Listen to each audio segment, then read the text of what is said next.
Hello, I'm Jeff Paur, senior writer for RealTime Fantasy Sports. Welcome to another edition of the RealTime Fantasy Sports Show.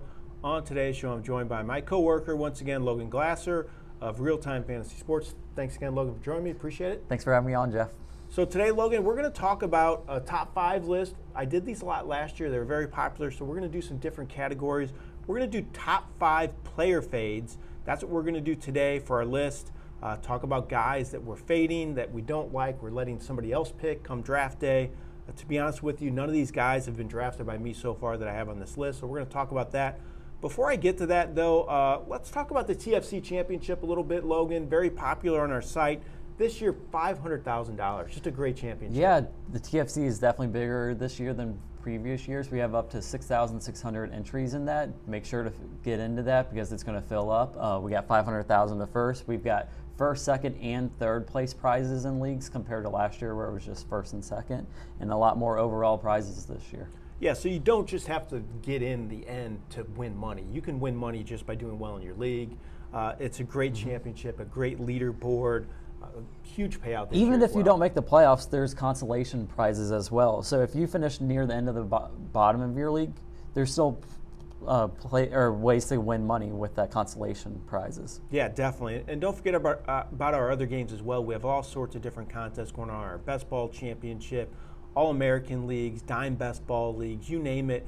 We offer it here at RealTime Fantasy Sports. Go to rtsports.com, click on that Money League link at the top of the page, and you can see everything we have to offer on there. Also, our commissioner product too, Logan. We're still doing this completely free. If you move over, have never tried us before, maybe you play our Money League games, but you don't have your home leagues on our site, go to rtsports.com, sign up for a commissioner league, use the promo code RTFSNews, and you can sign up for free this year for your first. If it's your first year in a league on our commissioner product, it's completely free the first year, right, Logan? Yes, that's a great deal to take advantage of, especially if you haven't tried the commissioner product. So many different options to choose from, and it's a great league to run your side on. Yep, definitely. It's really great for those of you who have leagues that are been with your buddies forever. It's just a great way to keep archives, and it controls everything. So many different options. You can trade future picks, all sorts of things that you can't do on most commissioner services. So give us a shot.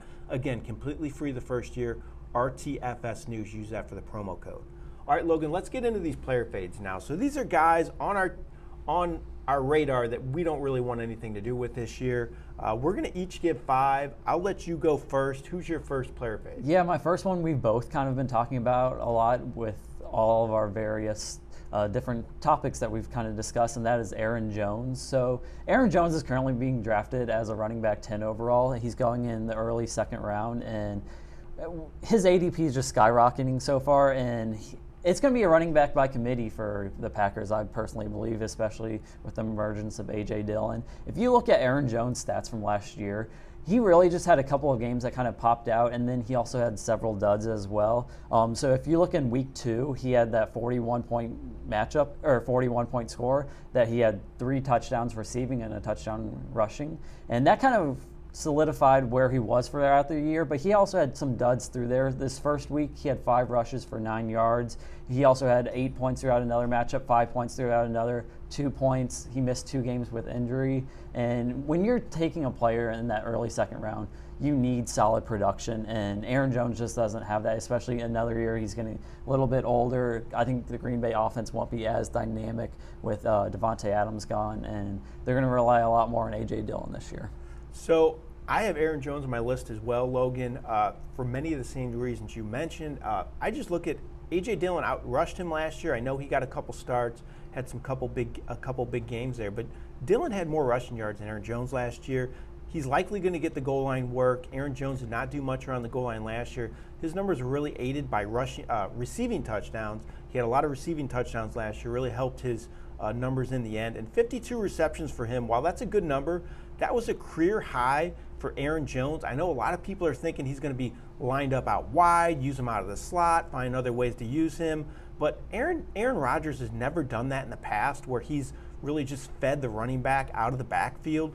I looked up for his career in 14 seasons as a starter in Green Bay, the number 1 receiving back for Green Bay averaged 36.4 receptions for 475 yards. So if you think Aaron Jones is going to suddenly get 70 catches this year, I think you're wrong. I don't think it's going to happen. This has not been Rodgers' MO. I just think Jones is a good, solid pick because I like his floor. I think he's going to get catches on a weekly basis.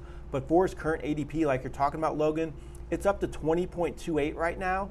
That's too rich for my blood, especially for a guy that's not going to get goal line carries. And I think his rushing totals will be down again this year with A.J. Dillon emerging.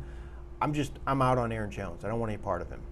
All right, so we both pick Aaron Jones. I'll give you the next option, next player fade. Who do you got, Logan? Yeah, I've got Devontae Smith as my next player fade. He's currently being drafted in round 7 for leagues. This is mainly due to the emergence of A.J. Brown with Philadelphia. They acquired him in the trade during the offseason, and Devontae Smith had 2 games last year over 100 yards. He had a great rookie season, but I think that he's going to be severely capped with the emergence of A.J. Brown. Philly kind of is a mixed offense. They don't really rely so much on Jalen Hurts' arm, more so his legs and also rushing. So if you're high on A.J. Brown, you have to be kind of low on Devontae Smith because it's going to be hard for them both to put up decent numbers each week. All right, I like that, Logan. Another player fade for me is Kyler Murray. Kyler Murray has no DeAndre Hopkins for the first 6 games this year because he's been suspended. He had a slow finish to last year when Hopkins was hurt. He had fewer than 20 fantasy points 2 of his last 4 games. Kyler Murray did. Right now he's the QB6, 73.21 ADP. I'd much rather have Dak Prescott or Jalen Hurts, who are going after him at that current price tag. I think Murray's going to be more up and down this year, especially early in the year with the quarterback position so deep. I'd rather go with someone else, especially when Hopkins is out of lineup early in the season. I just think Murray carries a lot of risk. I know he has a good weekly floor because he rushes the ball a lot, posts good rushing totals. But for me, I'd rather have somebody else around that ADP. I just think there's some more sure things at a very deep quarterback spot. All right, another fade for you, Logan. Who's your third on the board? Yeah, my third fade is Amon-Ra St. Brown. He had it's just due to the emergence of the wide receivers as well. He had a great finish last year, but Detroit is going to be a much better team this year. They added in DJ Chark. They also drafted a wide receiver in Jameson Williams. If DJ Chark is a great wide receiver, if you look back at his stats with the Jaguars, he posted over 1,000 yards 2.5 years ago. He had 8 touchdowns as well with them. 2 years ago, he had 700 yards. Last year, he suffered an injury and missed most of the year, so you can't really take that into factor. But the wide receiver core is going to be much better this year. Last year, they really didn't have anyone, so they relied solely on Amon St. Brown. So that really got his ADP up this year. But now you got Swift back from injury, you got Hawkinson, and then you've also got Chark, and then you also got the rookie Jameson Williams. And I just think there's going to be too many mouths to feed in Detroit for that ADP of being drafted in the 5th round for him. And also a healthy DeAndre Swift could take away some receptions. Exactly. As well. He has a lot of receptions as well out of the back. All right, I'm going to give you another receiver. I don't have Amon-Ra St. Brown on my list, but I have Taylor Lockett. His ADP right now is 93.08. He has 3 straight 1,000-yard seasons, been very dependable, but he could be a little boomer bust at times. His numbers are a little all over the board. I like him more so in a best ball format if I'm going to take him, but in standard leagues, I don't want any part of Tyler Lockett. I think he's going to have some big weeks, but I think he's really going to disappear in others. I think the loss of Russell Wilson is huge as well. Can Geno Smith or Drew Lock feed him the deep ball? I'm not so sure. I don't trust either of those guys accurate down the field to make accurate down the field throws to Lockett, who's a great deep threat in that offense. I just think I'm out on him this year. I know the next player you have is actually a Seahawk as well, Logan. I'm more high on him just because I trust the talent more, but I can see why you have him as well. So give us your next Yeah, fade. I'm going the counterpart with Lockett, and that's DK Metcalf. He's currently being drafted in the 5th round. If you look back at it last year, after Russell Wilson got hurt, DK Metcalf did not have one game over 100 yards. And with being a wide receiver drafted in the 5th round, you kind of need that. Again, this is solely relying on Geno Smith and Drew Lock not being able to get the ball. I think the Seahawks are going to be one of the worst teams actually in the NFL this year. They've got a really hard division that they're coming out of. You're kind of unsure about the QB, and they could definitely be looking for a QB next year and kind of taking off. If you look at Metcalf's last games, he finished with 13, 60, 43, 50, 41, 60, 50 in his yards, and that's just not enough production out of the 5th round for me. All right, I have another receiver on my list as well. Different team. Quarterback that threw to these guys last year is actually throwing him passes this year. It's Jerry Jeudy. I'm just out on Jerry Jeudy just because of his price tag. He keeps moving up draft boards. A lot of people were high on him last year. I didn't have any shares of Jerry Jeudy. I didn't like the quarterback situation. I didn't like what he did his rookie season as well. He's yet to top 900 yards in a season. Didn't even top 80 yards in a single game last year. Fewer than 55 receptions each of his first two seasons as well. For the price tag, I'd much rather have Tim Patrick. I think he'll be more dependable. I think he'll be a better red zone threat. I'm just still not convinced Jerry Jeudy's an elite receiver in this league. Hasn't shown me a whole lot. And right now, guys going around Jerry Jeudy, or after him actually, are Michael Thomas, Hunter Renfrow. I'd rather have those guys. I know Thomas has some injury risks, but much more established option that's done great in the past. Hunter Renfrow coming off a huge season as well. I just don't trust Jerry Jeudy. And he's another guy where I feel like his price tag keeps going up as the season gets closer, and I don't want any part of him. I think Russell Wilson helps, obviously. Much better quarterback situation the last few years, but still, I don't want Jerry Jeudy at this point. He has to prove it to me before I start drafting him. All right, give me your last fade now, Logan. One more. Yeah, my last fade is Chris Godwin, coming off a knee injury. He's a little iffy to start the season. It looks like he's going to participate in training camps, but coming off that knee injury, it's always a little iffy on how well he's going to be able to accelerate, especially for a wide receiver. He's currently being drafted in the 6th round. Tampa Bay actually just got a wide receiver in Julio Jones, so Julio Jones could take away some targets. Then you got Mike Evans, you get the addition of Russell Gage, and then a lot of it is also going to depend on Tom Brady if he can perform to how he's been in the last couple of years. Chris Godwin did fine last year, but I like a lot more options in the 6th round. That 5th and 6th round is where I've kind of been fading these wide receivers. I like more guys such as Miles Sanders, J.K. Dobbins in that range instead of going with Chris Godwin. All right, I'm going to give you the only tight end we have on this list. It's my number 5 fade, and that's Darren Waller. Absolutely love the talent. I think he's a great player, dynamic player, but he has a lot to compete with for targets this year with Davante Adams, Hunter Renfrow. He had injury issues last year as well. I think he's going to be a little more hit or miss in this offense. Still going to produce good numbers in the end, but could be up or down. And his price tag's really high right now still, 48.29 ADP. He's the tight end 4 off the board, so you got to use early draft capital to get him. I think he's going to be more hit or miss. I'd rather take a chance on a guy a little later like a Zach Ertz or Dallas Goedert. I think both those guys could be better players, for their price tag especially, because Waller I think is going to be up and down this year. Yes. All right, Logan, those are our top 5 player fades. Good stuff. Appreciate you lending us those thoughts. Of course. And we're going to do more of these top 5 lists. They're very popular. We did them last year. We'll go over different categories like sleepers, breakout players, stuff like that as well. So be on the lookout for these videos. And we also do this, we advertise it on Twitter. It's our question of the week. So if you have any questions, we'll post it earlier in the weeks. You can post a question there, and we're gonna answer it live on this video. So we got one this week. It's our question of the week. It's from @Mr. Big Daddy Kane. I think he's a Miami Hurricanes fan.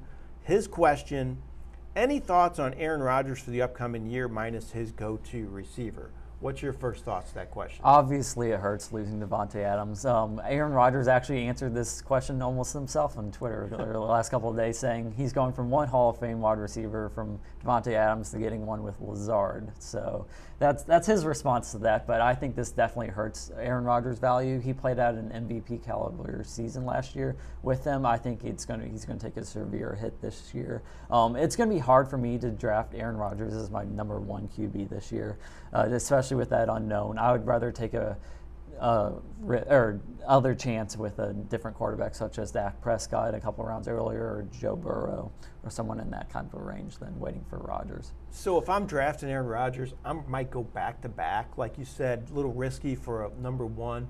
I still would feel okay taking him, but I might just take Aaron Rodgers and then take Derek Carr with my next pick, and then just platoon those guys. I still think they'll be solid players. I still like Rodgers. I have him ranked 11th right now, so that's a low-end QB1. I think his yardage numbers are going to be down a little bit again. They've been down a little bit lately. If you look at them, they have not been off the charts compared to some other elite quarterbacks. His touchdown number is still very good, though, and he will not throw many interceptions. So those are big pluses, especially if you're in leagues that penalize you for interceptions.